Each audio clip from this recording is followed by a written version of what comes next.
Baik, Assalamualaikum dan salam sejahtera untuk waktu ini. Kita teruskan dalam segmen Jendela Fikir. Kita akan bercerita mengenai e-wayang. Okey, e-wayang ataupun platform wayang ataupun movie, filem dalam talian ewayang.com. Dan untuk perihal ini, susulan pelaksanaan Perintah Kawalan Pergerakan PKP dan PKP bersyarat atau PKPB, semua panggung wayang terpaksa ditutup daripada beroperasi bagi mengekang penularan jangkitan COVID-19. Justru kebimbangan terhadap pandemik tersebut menyebabkan penerbit filem Tycoons memutuskan untuk menayangkan naskah berkenaan menerusi platform dalam talian ewayang.com. Jadi filem Tycoons arahan Izan Helmi Mukhtar menjadi karya pertama yang disiarkan menerusi platform talian tersebut.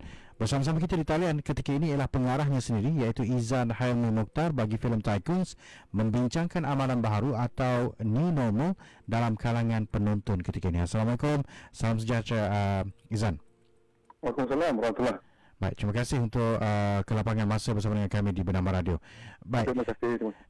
Boleh tak terangkan secara ringkas mengenai filem Tycoons ini, sinopsisnya? Okey, pertama kali saya ucapkan terima kasih kepada Bernama Radio lah sebab sudi untuk menghubungi kita berkenaan dengan e-wayang ni sendirilah. Kalau boleh saya ceritakan sedikit secara ringkas tentang filem ini, karya Tycoons ni sebenarnya asalnya daripada teater. Sebab kita biasa orang ambil daripada novel apa semua kan. So yang ini kita dari teater lah. Asalnya dari teater, kemudian kita angkat ke layar lebar dengan sedikit pengubah suaian dan cerita dia lah. So filem ni dia sebenarnya kalau tengok pada poster itu, kalau dia banyak di Facebook sekarang ni, poster itu adalah perkataan gabungan di antara tikus dan juga tycoon lah. Kenapa kita memilih itu ada sebab-sebab dia yang tersendiri lah. So antara lain yang mungkin boleh saya kongsikan, filem ni latar belakang tentang kisah kehidupan lah. Kehidupan kita hari ini, apa yang berlaku di sekeliling kita, sebab banyak pilihan kita yang boleh ditonton oleh penonton hari ini kan. Jadi kita memilih untuk mengangkat latar kehidupan kita sehari-hari ini, apa yang berlaku dalam kehidupan kita tentang soal kepercayaan, dendam, khianat, percaya tanpa usaha periksa. Jadi benda-benda macam tu dah yang kita angkat menjadikan sebuah cerita dalam layar filem ni lah. Macam tu insyaAllah. Okey, jadi ianya berkisah tentang kehidupan seorang penjenayah atau just normal realiti masyarakat sahaja, Izan? Ini normal masyarakat sahaja, realiti masyarakat sahaja. Jadi kalau mungkin dilihat daripada cerita tu, sebab cerita ni sekarang ni boleh ditonton di wayang. Ada yang mengatakan, feedback yang kita terima yang mengatakan cerita ni macam cerita-cerita gangster ke apa ke, sebenarnya tidak. Sebenarnya cerita ni lebih kepada kehidupan kita. Jadi interpretasi ataupun pemahaman penonton itu kita serahkan kembali kepada penonton untuk dia menilai setiap watak yang kita tampilkan lah. Walaupun poster itu mungkin menunjukkan ke arah itu, tapi sebenarnya kita kena tengok juga sebab realitinya dalam kehidupan ni kan banyak yang tersurat, banyak yang tersirat kan. Jadi kita sendirilah boleh memilih. Itu hanya yang dialognya lah. Hanya yang kuat berhak untuk bermimpi. Ya, betul. Okey, siapa antara pelakon yang membintangi filem Tycoons ini? Okey, antara pelakon yang ada dalam filem Tycoons ni yang boleh saya nyatakan ketika ini adalah antaranya Datuk Aaron Aziz, kita ada Rini Ishak, kita ada Bron Palare, kita ada Anzalna, kita ada Wan Hanafisu, kita ada Said Ausuk Wilca, kita ada Yang Kasim, kita ada Ahmad Ashraf, kita ada beberapa lagi nama pelakon yang kalau saya sebut pun mungkin panjang dan semuanya dikenali di Malaysia. Betul. Dan barisan pelakon contohnya macam Bron Palare, Rini Ishak, Datuk Aaron, Wan Hanafisu, ini semua pelakon yang sangat-sangat into karakter sebenarnya. Ya betul. Dia kalau berlakon tu macam dia betul lah tu. Macam dia betul lah tu. Terima kasih juga kepada dia ni sebab sudi nak menerima karya ni. Dia berlakon utama. Okey, apa kelainan ataupun keistimewaan filem ini berbanding dengan filem-filem sebelum ini yang bercorak sebegini? Okey, kalau sebut tentang kelainan ni, kelainan dia kita antara ni kita menampilkan banyak pelakon lah. So kalau boleh saya nyatakan mungkin kita ada dalam 26 ke 27 orang pelakon ternama di Malaysia yang membintangi filem ini. Lain daripada kita ada beberapa pelakon dari Indonesia jugalah. Maknanya kita ada 26 untuk sekecil-kecil watak sekalipun kita gunakan pelakon yang orang kenal lah di Malaysia ni. Dan menyebut tentang keistimewaan, saya lebih suka untuk memberikan kepada penonton sendirilah. Sebab feedback yang kita dapat ni pelbagai kan. Baik. Izan, difahamkan filem ini disiapkan sebelum PKP. Okey, dan tak dapat ditayangkan di panggung wayang ekoran ianya ditutup selepas PKP dilaksanakan di negara ini. Jadi apa solusi bagi perkara ini untuk menayangkan kepada masyarakat? Kalau tunggu lama pun kita tak tahu bila PKP habis. Ya, betul. Sebab kalau kalau saya kongsikan kat sini, sebenarnya filem ni kita dah siap penggambaran sekitar 2012 sebenarnya. Okey. Filem ni kita dah siapkan sekitar 2012 dan sehingga tahun ni 2028 tahun filem ni masih belum lagi disiapkan ketika itu. So kita plan memang nak keluarkan pada tahun 2020 lah. Kebetulan pula perancangan kita ini kadang-kadang tak jadi bagaimana yang kita rancangkan kan. Betul. Jadi pula apa ni, pandemik COVID yang sekarang kita hadapi ini, jadi kita tak tahu sampai bila panggung wayang akan dibuka semula untuk tontonan umum. Jadi pihak penerbitan bersama dengan penerbit lah, kita berbincang, akhirnya mencapai kata persetujuan kita nak juga filem ini dikeluarkan pada tahun ini. Jadi kita membina satu platform yang kita panggil iwayang.com untuk mengeluarkan filem kita sendiri sebagai pilot project kita. Sebab selain daripada kita nak menyahut seruan kerajaan pasal kita tak boleh nak ke panggung wayang kan, jadi apa alternatif yang kita ada selain daripada platform-platform yang sedia ada. Jadi kita buat platform iwayang ini dan kita menayangkan filem kita sendiri sebagai pilot project, kerana kita juga berkesempatan dalam masa ini untuk melihat sejauh mana filem ini melalui tayangan online ini boleh pergi. Okey, saya rasa ini satu perkara ataupun satu realiti yang perlu dihadapi sekarang, bahawa kita perlu berubah ke arah sesuatu yang lain. Contoh, saya nak ambil contoh filem animasi Troll, The World Tour. Mereka mengalami sedikit masalah dengan panggung wayang, jadi mereka mengambil keputusan untuk siarkan secara dalam talian. Jadi hasilnya pendapatan lebih banyak sebenarnya kepada pembuat filem tersebut. InsyaAllah. Oh baik, insyaAllah. Dan kita doakan agar Tycoon juga meletup-letup. Kalau kita tengok pelakon-pelakon ni memang kena tengok lah, kena tonton juga. Tapi harga tiket ni Izan, harga tiket sama ke dengan panggung wayang dengan tengok dalam talian di iwayang.com ni? Okey, berkenaan tentang harga tiket ni, kalau kita pergi panggung wayang tu sebelum ni harga di antara RM15 ke RM18 kan. So samalah, maknanya di wayang ni so kita mengenakan bayaran tiket berjumlah RM15 juga untuk 7 jam tempoh tayangan. Maksudnya filem ini durasi tayangan ni lebih kurang dalam 1 jam setengah macam tu lah. Okey. Dalam 1 jam setengah. Jadi dalam tempoh 7 jam tu kita boleh beberapa kali menonton lah. Kita boleh pause, boleh stop dan sebagainya lah. Jadi keselesaan tu kata orang tu lebih lah sebab kita menonton sendiri di rumah kan. Betul, nak terbaring, nak tergolek, makan semua boleh. Nak macam mana pun tak kisahlah kan. Sebenarnya atas pada individu itu sendirilah, sama ada nak menonton di telefon ke, di komputer, laptop ke, ataupun disambungkan ke TV pun boleh, tak ada masalah. Jadi sebab kita memikirkan benda ni sebenarnya dari sudut positifnya, pertamanya kita dapat menyahut seruan kerajaan untuk mengekalkan masyarakat untuk stay at home, untuk berada di rumah kan. Dan dalam masa yang sama boleh menonton juga benda-benda ataupun tayangan-tayangan filem yang baru. Okey, sebelum kita terus ke soalan-soalan lain, saya ada satu soalan yang mungkin saya nak tahu tentang cabaran mengarahkan filem ini, Izan. Okey, kalau mengatakan tentang cabaran tu, ada cabaran dia, takkan tak ada kan. Sebab macam saya sebelum ni, saya terlibat dalam industri ni, saya banyak mengarahkan dokumentari, filem iklan dan sebagainya. Jadi Tycoon ini sebenarnya merupakan filem pertama saya lah tahun 2012 tu. Okey. So cumanya alhamdulillah daripada pengalaman kita mengarah dan melaksanakan kerja-kerja produksi sebelum ini, tak banyak bezanya dengan filem pun kan. Sebab untuk filem ni saya sendiri yang buat storyboardnya, saya sendiri yang terlibat secara langsung daripada mula sampai ke penggambaran dan juga post production kan. Alhamdulillah lah, dan saya mengucapkan ribuan terima kasih kepada semua tenaga kerja produksi, kepada pelakon yang banyak memberikan kerjasama kepada saya lah dalam melaksanakan tugas saya sebagai pengarah dalam filem ni. Alhamdulillah segala-galanya baiklah ketika itu, dan kita dapat menyiapkan filem ni, penggambarannya tepat pada masa yang telah kita rancangkan. Okey.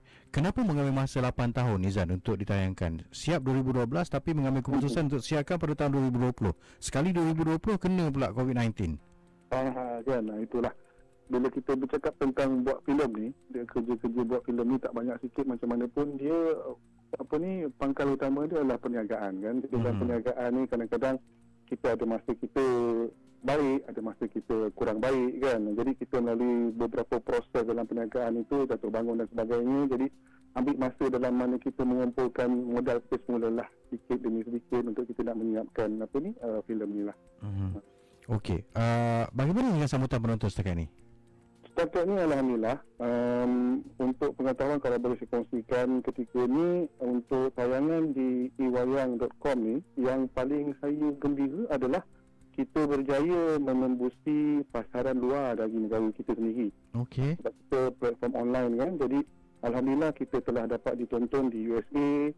Saya juga ada dapat report kita telah pun ditonton di Jepun, Indonesia dan beberapa negara lain lah.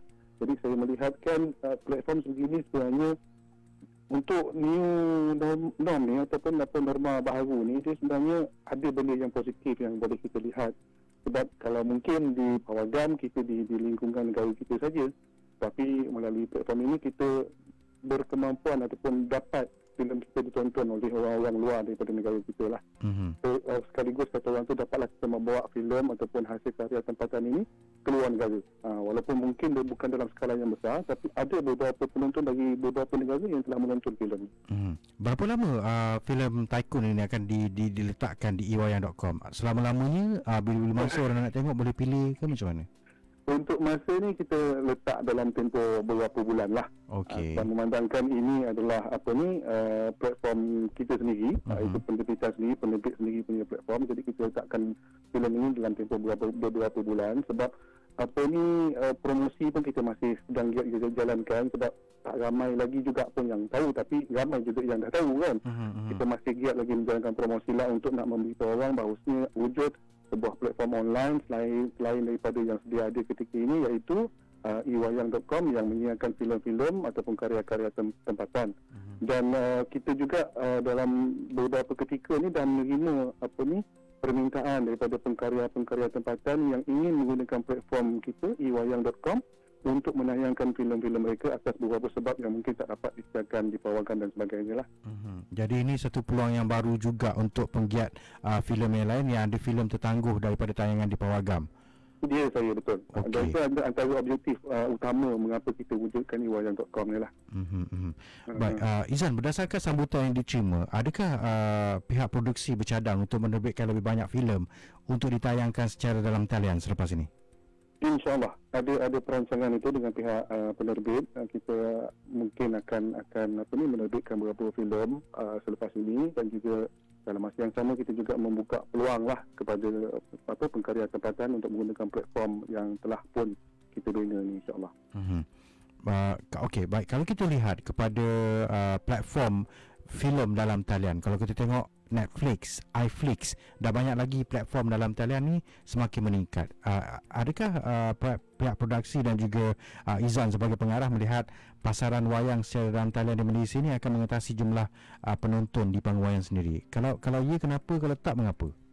Okey, antara jawapan ya ataupun tidak ni, saya lebih suka untuk nak menjawab tidak mustahil lah. Bagi saya secara peribadi adalah tidak mustahil. Sebab benda ni dia terpulang kepada cita rasa penonton tu sendirilah. Sebab bagi kaki-kaki wayang ni sendiri pun, bila kita berborak dengan diorang, kadang-kadang diorang masih lagi nak memilih wayang berdasarkan beberapa faktor kan. Sebab bila pergi wayang ni mungkin, yalah, bila tengok wayang skrin dia lebih besar, feeling feeling dia lain kan, dia punya sound dia lain, apa benda semua kan. Tapi saya lebih suka menghadap pada realiti hari ni lah. Sebab kita nak bercerita tentang esok lusa pun kita tak tahu, tapi hari ini yang kita tahu adalah kita dalam perintah PKPB, di mana realiti untuk menonton wayang di pawagam itu memang tak ada buat masa ni. Jadi maknanya kalau benda ini berterusan untuk jangka tempoh masa yang mungkin panjang, mungkin sedikit sebanyak benda ini akan mempengaruhi lah. Maksud saya, tayangan online ini akan mempengaruhi penonton. Nak atau tidak, ini pilihan yang kita ada. Kena hadap juga. Kena hadap jugalah. Jadi realitinya hari ini kita menghadaplah realiti. Kan? Untuk tempoh yang akan datang kita tak tahu. Tapi saya melihat hari ini, walaupun kita ada sebelum pada ini kita ada tayangan di pawagam, tayangan filem ataupun cerita-cerita di platform online ni dah semakin berkembang. Jadi itu sebab saya kata tak mustahil lah. Mungkin satu hari nanti kita tak tahu bagaimana, akan mengatasi jumlah di pawagam, insyaAllah. Sekalipun kalau misal kata, saya rasalah pendapat peribadi saya, Izan, sekalipun pengawaian telah pun dibuka, saya rasa kita tengok pengawaian mungkin sekali, tapi untuk tengok ulangan mungkin kita akan memilih untuk platform dalam talian. Jadi serampang dua mata. Serampang dua mata kan.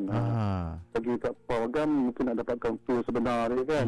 Satu balik rumah ke bosan-bosan, layanlah sekali lagi dekat handphone kan. Betul. Kalau dekat rumah mungkin kita boleh pilih seleksi audio yang kita nak Dolby ke tak nak Dolby ke macam mana kan. Betul. Okey. Sebab untuk e-wayang ni sendiri kita memilih kita membuka ruang kepada pembeli tiket ataupun penonton yang menonton melalui platform e-wayang ini untuk memilih masa dan juga tarikh yang diinginkan untuk menonton. Maksudnya bila kita login ke laman sesawang-iwayang.com ni, kita tengok tayangan apa yang kita nak pilih selepas ini, akan ada beberapa filem selain daripada filem Tycoon ini. Kita buat bayaran melalui pembayaran perbanking online. Kemudian kita boleh pilih tarikh. Bila nak tengok, rasanya kalau kita beli tiket hari ni aku tak free lah, aku nak tengok besok lah. Kita boleh tengok besok. Sebab ada tarikh dan waktu yang kita boleh pilih untuk menonton. Okey, bagus. Menarik juga Jadi kena tengok ni. Kena tapi cara pembayaran tu memang melalui dalam talian sahajalah. Dalam talian saja. Buat masa ni dalam talian saja. Macam yang saya katakanlah, sebab ini adalah inisiatif daripada penerbit sendiri untuk membina platform sendiri. Platform sendiri dengan sumber yang terhad. Maksudnya sumber yang kita ada pada ketika ini. Justru dalam kesempatan ini juga mungkin boleh, kalau kita buka selepas ini kerjasama dengan pihak yang berkemampuan, mungkin dari pihak Finas sendiri ataupun kementerian sendiri dan sebagainya, untuk menambah baik platform ini menjadi satu platform yang betul-betul kata orang kukuh dan kuat untuk dipersembahkan sebagai satu platform yang menayangkan karya-karya pembikin filem tempatan di arena online ni. Dengan cara itu mungkin kita dapat menembusi pasaran luar itu secara tidak langsung. Okey, baik. Dalam keadaan PKP sekarang ini, pembuat filem, pembikin filem tidak dibenarkan untuk melakukan sebarang rakaman untuk filem terbaru, drama terbaru ataupun apa sekalipun. Jadi bagaimana agaknya untuk mengumpulkan library list untuk filem-filem yang bakal ditayangkan? Filem baru mungkin susah sikit, mungkin yang lama itu mungkin boleh diangkatkan kembali ke dalam portal itu. Ada tak sebarang kolaborasi dengan syarikat produksi filem yang lain untuk melebarkan lagi pasaran filem secara dalam talian, Izan? Itu yang bila kita buat e-wayang ni, kita meletakkan filem kita yang dah tersimpan selama 8 tahun ni sebagai pilot kita lah. Orang ada yang kata ni berisiko ni, kau tak keluar pawagam, kau keluar kat online, sejauh mana filem ni boleh pergi. Tapi yelah, dalam kita membuat filem, dalam masa yang sama kita juga berniaga. Jadi kita kena memikirkan peluang dan juga risiko yang kita ambil lah kan. Jadi kita meletakkan filem Tycoon sini, dan alhamdulillah selepas Tycoon ini sedang ditayangkan di e-wayang, kita menerima beberapa panggilan minat daripada pembikin filem tempatan untuk turut serta menggunakan platform yang sama ni lah, menggunakan platform e-wayang ini. Atas dasar mungkin filem diorang ni dah lama juga ke, ataupun dah lama peram ni, dalam memperak ke kan. Jadi kita membuka ruang kepada pengkarya pembikin filem tempatan untuk menggunakan platform kita atas persetujuan yang akan dipersetujui lah. Ada beberapa syarat yang kita kenakan dan kita akan membantu dari sudut promosi dan sebagainya. Benda itu kita boleh bincang selepas itulah, insyaAllah. Dan setakat ini alhamdulillah kita dah menerima 3 filem yang berminat untuk ditayangkan di platform e-wayang sendiri lah. Okey, bila kita bikin filem, Izan, selalunya kita akan ada penaja-penaja dan sebagainya untuk menampung keperluan dalam filem-filem tersebut, daripada segi pakaiannya, daripada segi make upnya dan sebagainya. Jadi ada tak ruang untuk penaja-penaja lain juga terlibat secara langsung dalam platform ini sendiri? Kalau untuk pembikinan, maksudnya kalau kita baru nak buat filem tu adalah penaja-penaja, memang kita alu-alukan lah. Cuma setakat ini di wayang kita belum ada penaja lagi, dan untuk filem kita sendiri pun Tycoon itu memang menggunakan bajet dan modal sendirilah tanpa melibatkan pihak-pihak lain, dan kita membuka ruang kerjasama maksud saya dan perbincangan sekiranya ada pihak-pihak lain yang berminat untuk terlibat secara langsung dalam platform e-wayang ni sendiri. Sebab macam saya katakan tadi, sumber kita agak terhad buat ketika ini. Jadi kita cuma dapat melaksanakan apa yang ada ketika ini. Maksudnya apa yang dapat ditonton di iwayang.com adalah apa yang dapat kita sediakan. Sebab tu saya berharaplah agar dapat bekerjasama dengan mana-mana pihak, korporat, kerajaan dan sebagainya untuk kita menambah baik platform ini, kerana apa yang pihak penerbit lakukan ketika ini adalah untuk kepentingan industri ini sendiri. Semuanya kita tak ada pilihan lain. Apa yang kita ada hari inilah yang kita buat. InsyaAllah. Okey, baik. Macam mana pula pihak produksi Izan sendiri mengatasi persaingan dalam penjualan filem tempatan dengan filem antarabangsa? Kalau melihat kepada persaingan tu ialah macam kita ni pun oleh konsumer baru lah kan. Untuk iwayang.com ni pun memang baru sangat kan. Jadi untuk hari ini macam yang saya kata, saya lebih suka berdepan dengan situasi realiti hari inilah. Jadi realitinya hari ini bila kita bina platform iwayang ni dan kita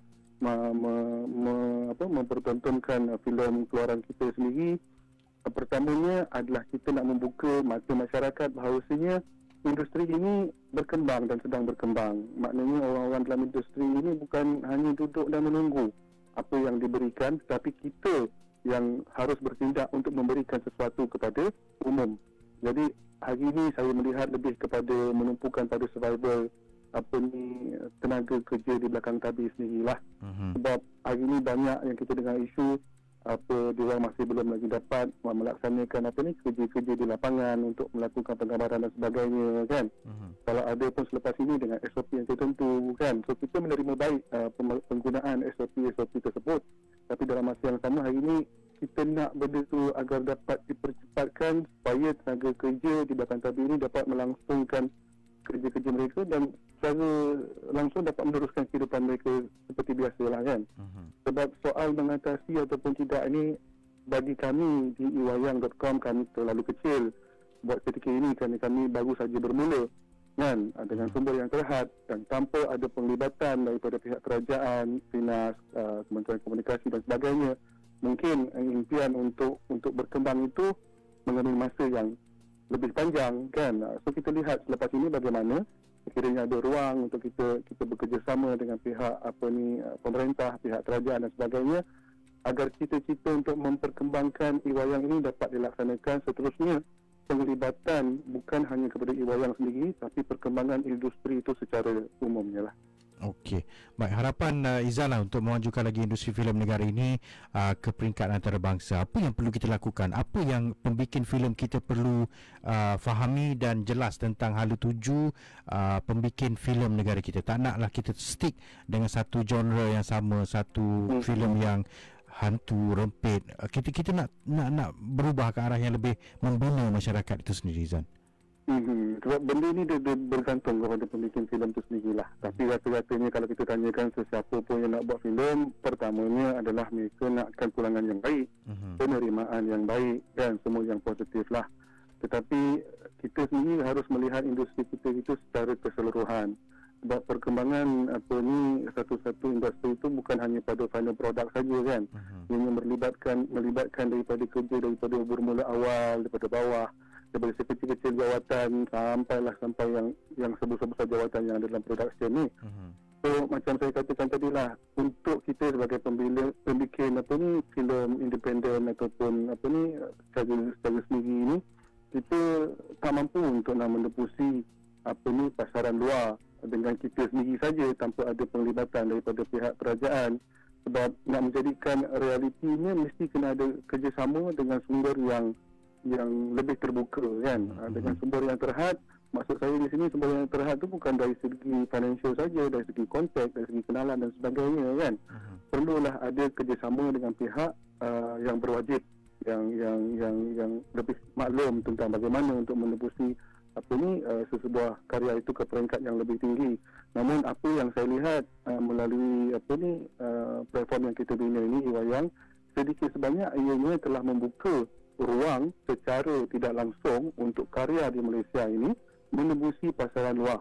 Walaupun bukan dalam skala yang besar, tapi kita dapat feedback yang baik dari Jepun, dari USA, dari Indonesia dan sebagainya, di mana dalam tempoh PKP ini yang kita mungkin nampak tak boleh buat apa lah, tak boleh pergi mana kan, tapi sebenarnya kita ada ruang lain di sisi lain yang boleh kita menembusi pasaran-pasaran luar itu. Cumanya mungkin selepas ini dengan penambahbaikan dan penlibatan daripada pihak-pihak yang yang lebih berpengalaman ini dapat merealisasikan benda ini ke arah yang lebih baik, insya-Allah. InsyaAllah. Jadi kita doakan agar semoga terus sukses, Izan. Terima kasih, mudah-mudahan insya-Allah. Baik, itu dia tadi Izan Helmi Mukhtar, pengarah filem Tycoons. Anda boleh layari www.iwayang.com untuk filem pertama, filem sulung di Iwayang ini adalah Tycoons, lakonan Dato' Aaron Aziz, ada Remy Ishak dan ramai lagi pelakon-pelakon ternama yang lain. Terima kasih, Izan. Terima kasih kembali. Baik, itu dia tadi Izan Helmi Mukhtar, pengarah filem Tycoons. Jadi kita teruskan dengan program kita yang seterusnya kembali selepas ini.